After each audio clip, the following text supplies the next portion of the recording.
নমস্কার বন্ধুরা, অভিনব জ্যোতিষ ব্লগে তোমাদের সবাইকে আবার একবার স্বাগত জানিয়ে আজকে নতুন আর একটা ব্লগ শুরু করছি।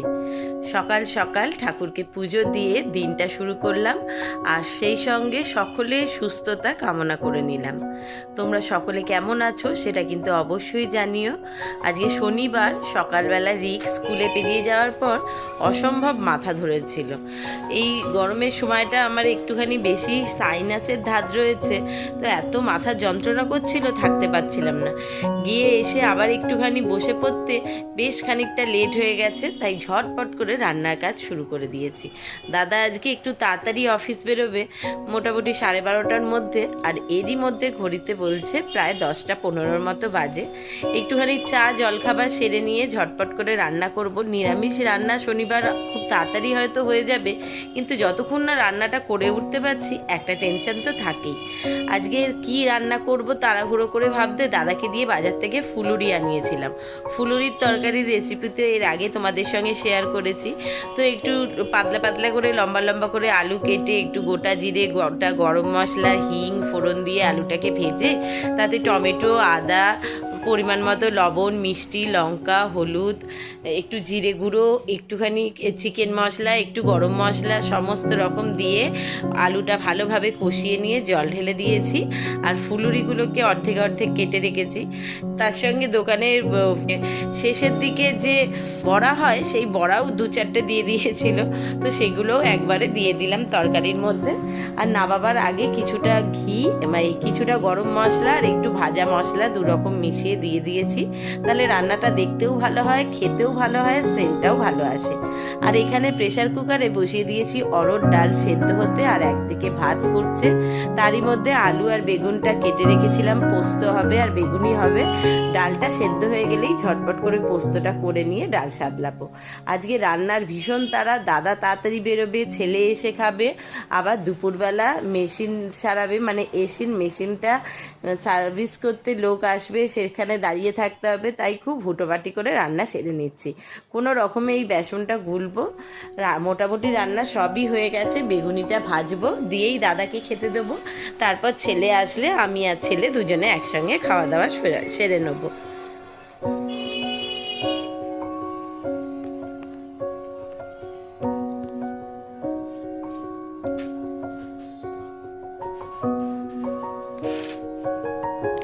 ব্যাস, বেসনগুলো হয়ে গেছে, চলো এবার ঝটপট বেগুনিটা ভেজে আগে দাদাকে খাবারটা দিয়ে দিই।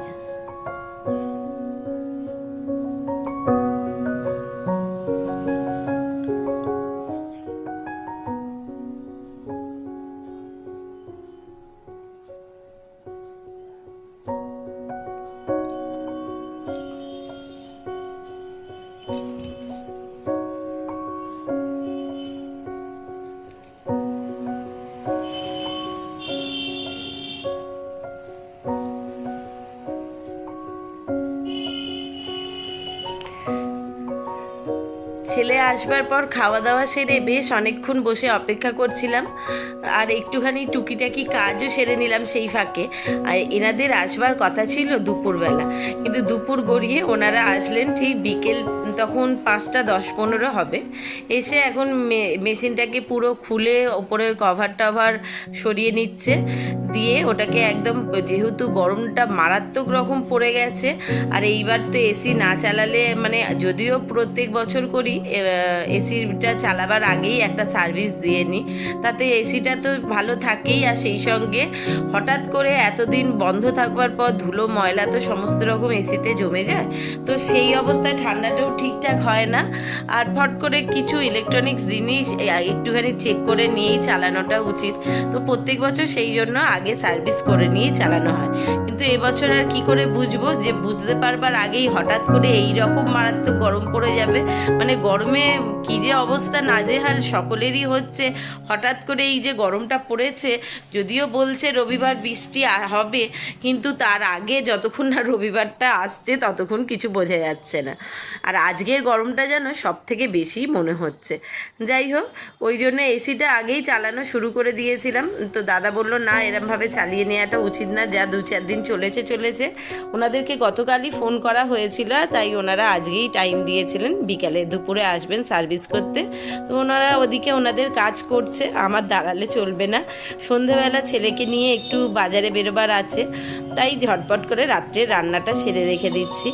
এখানে একটুখানি ময়দা মেখে নেছি, কেটে নিয়েছি।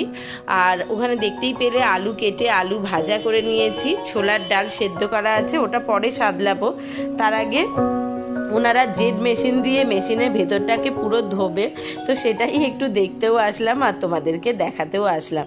দেখো নতুন এসির এই অবস্থা কে বলবে, যেন মনে হচ্ছে কতদিনকার পুরনো। ভেতরের সব ইয়েগুলো মনে হচ্ছে মানে যেগুলো পাইপ গেছে, তামার রডগুলো গেছে, সেগুলো দেখে মনে হচ্ছে জং পড়ে গেছে।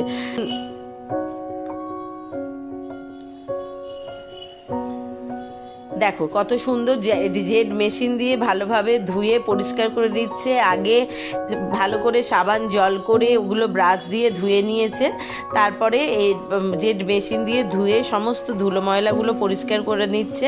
আর এরপর ওই ওপরের মেশিনটাকেও সমস্ত কিছু পার্টস খুলে ফেলেছে। মনে হচ্ছে মানে ওপর থেকে দেখলে এত সুন্দর কভার পরানো একটা বাক্স থাকে, আর সব খুলে ফেলবার পর মনে হচ্ছে এটা কোথাকার কবেকার জং ধরা পুরনো একটা কি মেশিন। যাই হোক, দেখো ভালো সুন্দর করে জামা কাপড় পরিয়ে দিয়েছে, তা ওর ওপরের কভার টাভার খুলে দিয়েছে বলে জামা কাপড় বদলে তার ভেতরে এখন ওই যে জেড মেশিন ঢুকিয়ে ভালোভাবে ভেতরটা ধুয়ে ধুলো পরিষ্কার করে নিচ্ছে। আর কি দারুণ সিস্টেম দেখো, ঘরে মেঝেতে বিছানাতে কিন্তু এক ফোঁটাও জল পড়ছে না। সমস্ত জলটা ওই যে কাপড়ের ব্যাগের পাইপটা দিয়ে বালতিতে পড়ছে। আবার ওনার সঙ্গে যিনি এসছেন উনি বালতি করে করে জল সব ফেলে দিয়ে আসছে। আর এই জলটাও কিন্তু বাথরুমের বালতি থেকে আসছে। আর দেখছো কি মারাত্মক ধুলো জমেছে, যেন মনে হচ্ছে ধুলোর পাউডার উঠছে। আর কি সুন্দর জেড মেশিন দিয়ে ধুতে সমস্ত ধুলোগুলো ঝরে একদম সুন্দর হয়ে পরিষ্কার হয়ে যাচ্ছে। যাই হোক, ওনারা ওনাদের কাজ করুক, আমি যাই ঝটপট করে বাদবাকি রান্নার কাজটুকু সেরে নিই। কারণ দাদা অফিস থেকে ওখানেই মানে হরগঞ্জ বাজারে এসে দাঁড়াবে, তার আগে আমাদেরকে বলেছে রেডি হয়ে বেরোতে। যেহেতু সামনেই পয়লা বৈশাখ আসছে, ছেলের জন্য তো একটু কিছু জামা কাপড় কিনতে হবে, তো আরও টুকিটাকি কিছু কেনাকাটার আছে, সেই জন্যই বেরোনো। তো ওখানে ডালটা তো বললাম সেদ্ধ করে রেখেছি, ওটা পরে সাদলাবো। আলু ভাজা হয়ে গেছে, ময়দা মেখে রেখেছিলাম, এবার ঝটপট করে কটা পরোটা বেলে ভেজে নেবো। রাত্রে এমনি মানে ঘুরে বেরিয়ে এসে রান্না কাজ করতে ইচ্ছা হয় না। আর আজকে দাদার আসতে লেট হবে বলেছে, বাজার দোকান করে আস্তে আস্তেও প্রায় 9টা সাড়ে 9টা তো বাজবে। তারপর এসে আর রান্না করতে ইচ্ছা করে না।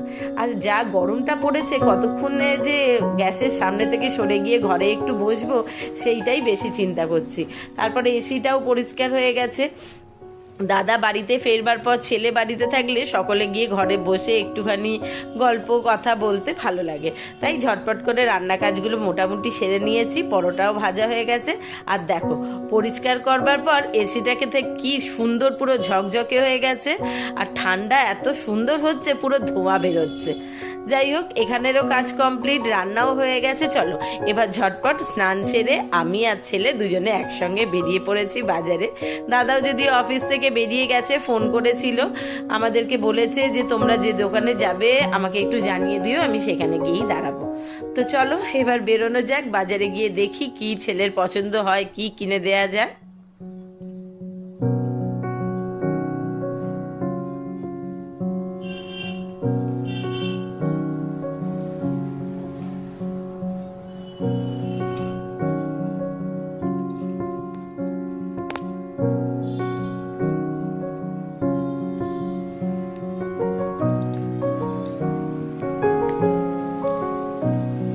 আগের দোকানটাতে যেখানে গেছিলাম, ছেলে বলল যে মা দুর্গাপুজোর সময় যে 2-3টে জামা কিনেছে, 2-3টে জামাই একটু কাপড়টা একটা জামার একটু মোটা হয়েছে, দেখতে খুব সুন্দর হলেও জামার কাপড়টা একটু মোটা।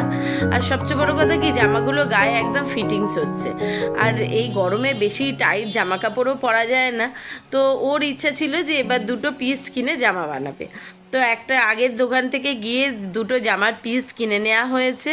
সেখানে অবশ্য এত প্রচণ্ড ভিড় ছিল, আর বুঝতেই পারছো এখন চৈত্র মাস চলছে, সেল তো কিছু দোকানে থাকে, সব দোকানে নয়, কিন্তু তা হলেও এই সময়তে সকলেই মোটামুটি কম বেশি এই গরমে পরবার জন্য হালকা ফুলকা জামা কাপড় কিনতে বেরোয়। সামনেই পয়লা বৈশাখ আসছে যেহেতু, যাই হোক ওই দোকানে আর ভিডিওটা করা হয়নি। ওখান থেকে দুটো জামার পিস কিনেছে ছেলে, আর এই দোকানে এসছি ছেলের কি একটা দুটো প্যান্ট নেবে সবসময় পরবার জন্য। তো দেখা যাক ওর কোনটা কি পছন্দ হচ্ছে। আর তার আগে এসেই দোকানে ঢুকে আমাকে দেখিয়ে দিয়েছে যে মা এখানেও আমার একটা জামার পিস দারুণ ভালো লাগছে। আর অবশ্যই এখানে পরপর এত রকম কালার, এত রকম ডিজাইনিং পিস রয়েছে, চোখে লাগাটাই ভীষণ রকম স্বাভাবিক। তো দেখা যাক এইটা নেয়ার পর যদি ওর কোনো যেটা পছন্দ সেটা যদি কিনতে চায় তখন কিনে দেয়া হবে। এখান থেকে নিয়ে ঝটপট করে বেরোবো বাইরে, কারণ ঘড়িতে না বেশ রাত হয়েছে, 8:45 বাজে। আর মোটামুটি 9:15-20 থেকে দোকানগুলো সব বন্ধ হওয়া শুরু হয়, খোলেও তো সেই সকাল 10টা 10:30টায়, সারাদিন এক নাগারে মার্কেট খোলা। যাই হোক ওখান থেকে জামা প্যান্ট নিয়ে বেরিয়ে এসেছি। তো তোমাদের দাদা বলছিল আমাকে জন্য একটা সালোয়ার কিনবার, তো আমি আর ইচ্ছা হলো না, এই ঘুরতে যাওয়ার সময়তেই নতুন দু একটা জামা কাপড় কিনেছি। তো আমি আর বললাম অন্য জামা কাপড় নেওয়ার দরকার নেই, বরং সবসময় পরতে তো নাইটিটা ভীষণ কাজে লাগে, তাই এই নাইটি নেব বলেই এসছি। আর সবচেয়ে বড় কথা কি, আমি এই দোকান থেকে নাইটিটা বলতে পারো সারা বছরে যা যা নাইটি কিনি এই দোকানটা থেকেই নিই। দোকানদারের লোকটার ব্যবহারও যেমন ভালো, আর ফুটের দোকান হলেও সমস্ত জিনিসগুলোর এত ভালো কালার, একটা কালার মানে ধুয়ে কেচে জামা ছিঁড়ে যাবে কিন্তু কালার চটে না। তো ওখান থেকে নিজের প্রয়োজন মতো দুটো নাইটি নিয়ে নিয়েছি। আর এইবার ছেলে যাচ্ছে মিয়ামরে যাচ্ছে কেক কিনতে। তো গিয়ে দেখা যাক কি কেক আছে, কি পছন্দ হয়, কোনটা নেওয়া যাবে। তবে কেকটা কি কারণে নেওয়া হচ্ছে সেটা কিন্তু এখন বলছি না, সেটা অবশ্যই তোমরা সকলে জানতে পারবে পরের ভ্লগে। তার জন্য অবশ্যই ভ্লগগুলোকে ফলো করতে হবে, আর একটুখানি অপেক্ষা করতে হবে আমার জন্য। এইটুকুনি সময় তো তোমরা আমাকে অবশ্যই দেবে, তাই না বলো? এখানে বেশ সুন্দর সুন্দর কেক সাজানো আছে শোকেসে, যেটা দেখছি সেটাই পছন্দ হচ্ছে। আর সত্যি কথা বলতে মনে হচ্ছে যেটাই দেখছি একটুখানি করে যদি মানে স্যাম্পেল টেস্ট করা যায় তাহলে বেশ ভালো হতো। তো এখানে এরই মধ্যে দেখে শুনে পছন্দ করে একটা কেক নেওয়া যাবে। তার আগে ছেলের তো দোকানে ঢুকেই আগে খিদে পেয়ে গেছে, এসেই বাবাকে বলা হয়ে গেল যে বাবা যা কেক নেব তার আগে একটু কিছু স্ন্যাক্স কিনে দিতে হবে খাওয়ার জন্য। তো ওর বাবা বলল ঠিক আছে, যে কেকটা নিবি আগে পছন্দ করে নে, তারপর অবশ্যই কিছু কিনে দেবো, তুই মা খেয়ে বাড়ি ফিরবি। যদিও আমি আজকে শনিবার বাইরে অন্য তো কিছু খাবো না, তাও একটু আইসক্রিম খাবার ইচ্ছা আছে। এবার দেখা যাক কোন কেকটা নেওয়া যাক। যদিও একটা কেক এর মধ্যে পছন্দ হয়েছে, কথা হচ্ছে সেইটাই নেবার। কোন কেকটা নিচ্ছি সেটাও তোমাদেরকে জানাবো। তবে আজকের ভ্লগটা এখানেই শেষ করছি। সকলকে শুভরাত্রি জানিয়ে সকলে ভালো থেকো, সুস্থ থেকো। খুব শিগগিরই নতুন আর একটা ভ্লগ নিয়ে ফিরে আসবো, ততক্ষণের জন্য টাটা। তবে তোমাদের ভ্লগগুলো দেখে কেমন লাগছে সেটা অবশ্যই কমেন্ট করে জানিও। ভালো লাগলে লাইক করো, বন্ধুবান্ধবের সঙ্গে শেয়ার করো, চ্যানেলটাকে সাবস্ক্রাইব করে দিও, আর অবশ্যই ফলো করতে ভুলো না। টাটা।